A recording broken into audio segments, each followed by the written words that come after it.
We are deep into the semifinals of the PVL Invitational Conference, and the action can only get better from here. And with that, we have some huge names that have been playing to the best of their abilities to put their team ahead.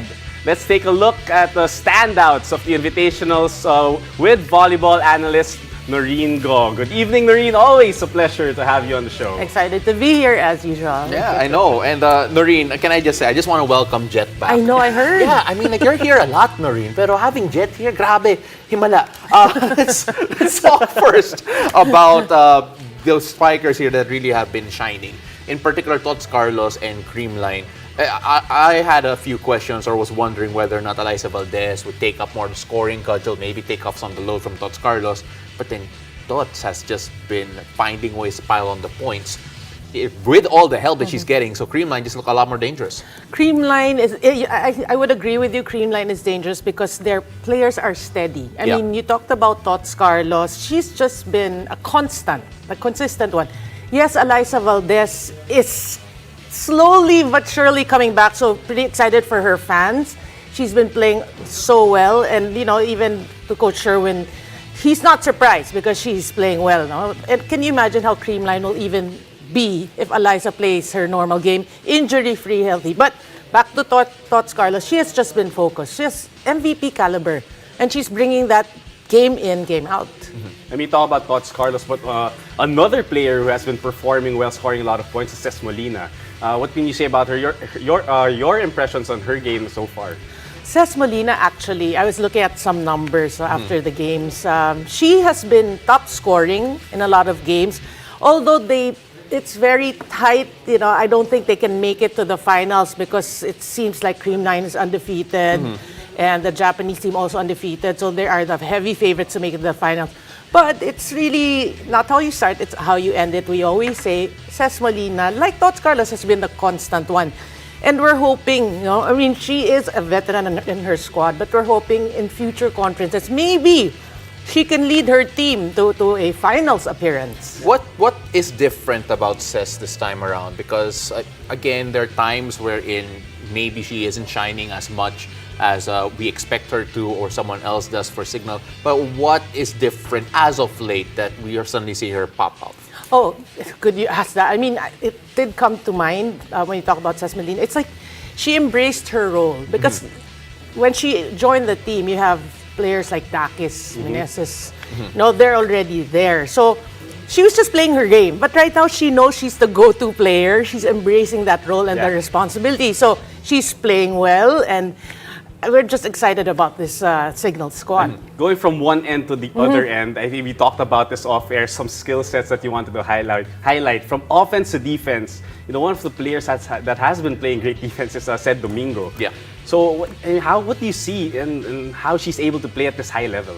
What I love about Ced Domingo really is throughout the elimination, she's okay, she's good, right? But she's not like, oh, the Ced Domingo that won a finals MVP, right? Right? Yeah, I mean, that's high praise, good. yeah. We have to say, yeah, she's good, okay? But come semis, so far in their 2 games, she has already 10 blocks. So every time the stakes get higher, she just steps it up, you know, a notch higher. So that's why, you know, Creamline is still undefeated because Ced Domingo, you know, not the tallest, but she makes it up with really timing and speed. I want to talk about someone who's dangerous even before rallies actually start. That is because she's one of the best servers in the game today, Jel Cayuna. 7 aces already. And every time I see her walk up to that service line, I feel like seeing that in itself is already a weapon. Yeah.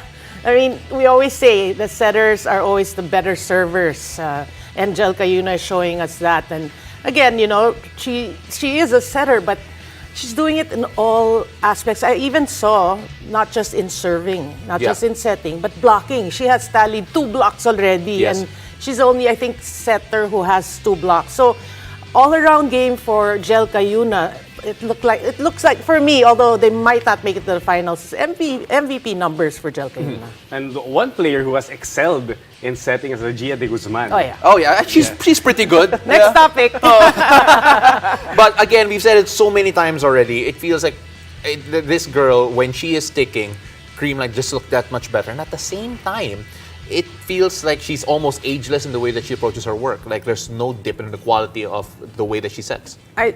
You said it. I mean, consistency. We keep talking about consistency because that is the name of the game. That is what is key. That's what separates the women from the girls, right? Like men from the boys. Yeah. Gia has that. Gia is always calm, collected. Even if they're down in a match, maybe down set point, match point, she's just so composed. And she brings that and she just, leads her team and they get through. So again, that's why they're undefeated. Gia de Guzman, again, best setter numbers again this conference. Yeah, and I mean, you talk about these players and what makes them so great, and I mean, if you can see that as a fan, it's more entertaining to see. But one last skill set I think that we want to talk about. I mean, a lot of young girls have been idolizing these players as being a great libero. And if you talk about libero Kath Arado as one of the names that you brought up, what makes her such a great in that specific skill set of hers? Well, when you watch matches, you see liberos come in and out there. Two liberos. Sometimes one goes in for digging, one goes in for receiving. But Kat Arado's just doing it all.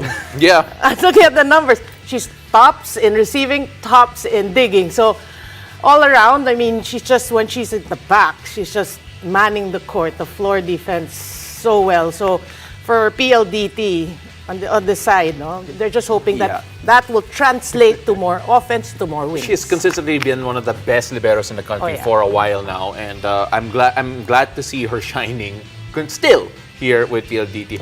Noreen, we really appreciate you being here. We're gonna talk a lot more for a lot longer next time. I hope you're gonna be ready for that. We really appreciate you. Thank you. And always thanks for coming, Noreen.